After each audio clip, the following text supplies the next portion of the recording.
दिल्ली सल्तनत, भारतीय इतिहास का वो 300 साल लंबा दौर जहां दिल्ली के तख्त के लिए हर रोज एक नई जंग छिड़ी रहती थी। ये कहानी है धोखे की, वफादारी की और एक ऐसी क्रूरता की जिसकी कोई हद नहीं थी।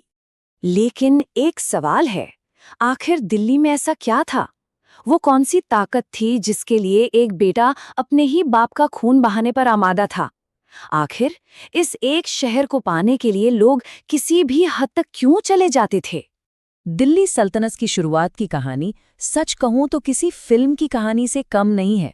इसकी नींव रखी एक ऐसे खानदान ने जो असल में गुलामों का खानदान था, मामलुक राजवंश, जिसे हम गुलाम वंश के नाम से भी जानते हैं। अगले 320 सालों में एक के बाद एक 5 अलग-अलग राजवंशों ने दिल्ली पर हुकूमत की। शुरुआत हुई ममलूकों से, फिर आए खिलजी, तुगलक, सैयद और सबसे आखिर में लोधी।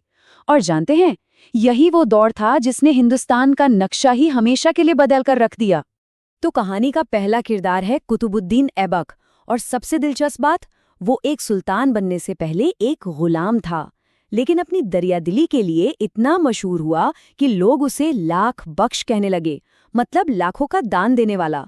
और हाँ, आज जो दिल्ली में कुतुब मीनार खड़ा है ना, वो उसी की देन है।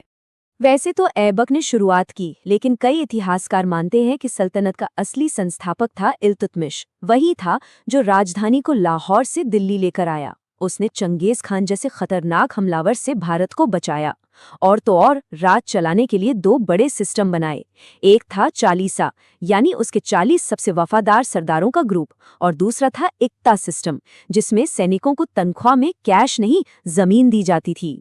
इल्तुतमिश के बाद तख्त पर बैठी उसकी बेहद काबिल बेटी रज़िया सुल्ताना, दिल्ली की पहली और अकेली महिला सुल्तान। लेकिन अफसोस, उस जमाने का समाज एक औरत को हुक्म देते हुए देख नहीं पाया।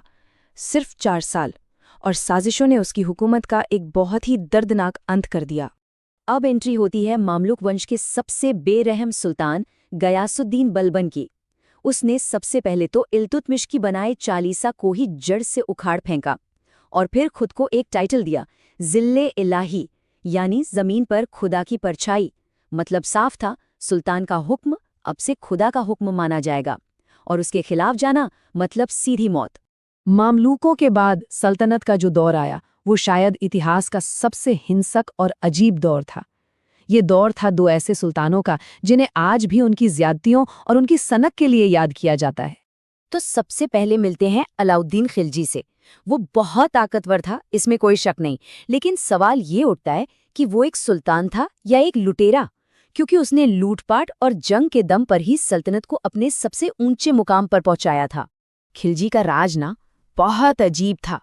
एक तरफ तो वो इतना काबिल था कि उसने मंगोलों को कई बार हराया और बाजार में चीजों के दाम तक कंट्रोल कर लिए, लेकिन दूसरी तरफ वो इतना जालिम था कि उसके हरम में 70,000 से ज्यादा मर्द, औरतें और बच्चे कैद थे। सोचिए जरा। खिलजी के बाद आया मोहम्मद बिन तुगलक, शायद इतिहास का सबसे अनोखा सुल्तान।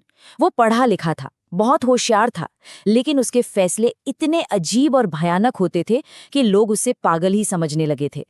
उसकी सबसे बड़ी बेवकूफ़ी, राजधानी बदलने का फैसला।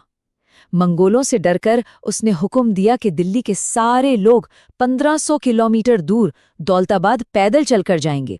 नतीजा, हजारों लाखों लोग रास्ते में ही मर गए। और जब उसे अपनी गलती समझ आई तो उसने सबको वापस दिल्ली आने को कह दिया, मतलब तबाही का डबल डोज। तभी तो जब उसकी मौत हुई तो एक इतिहासकार ने लिखा, आखिरकार सुल्तान को अपनी प्रजा से और प्रजा को अपने सुल्तान से आज़ादी मिल गई।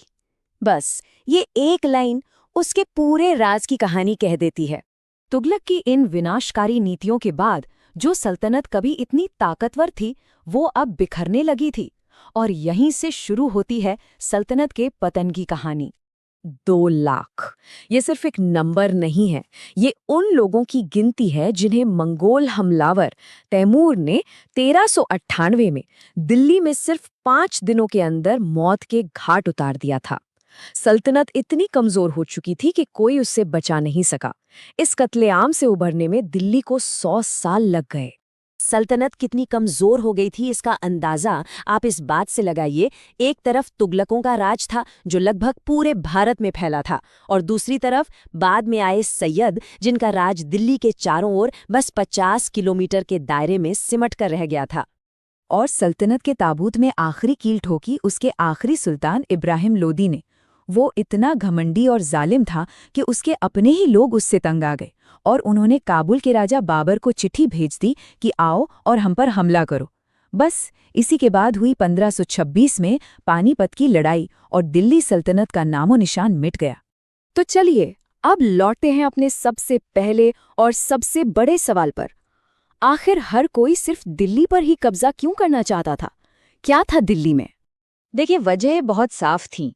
दिल्ली एक ऐसी जगह थी जहां से पूरे उत्तर भारत के उपजाऊ मैदानों पर कंट्रोल रखा जा सकता था।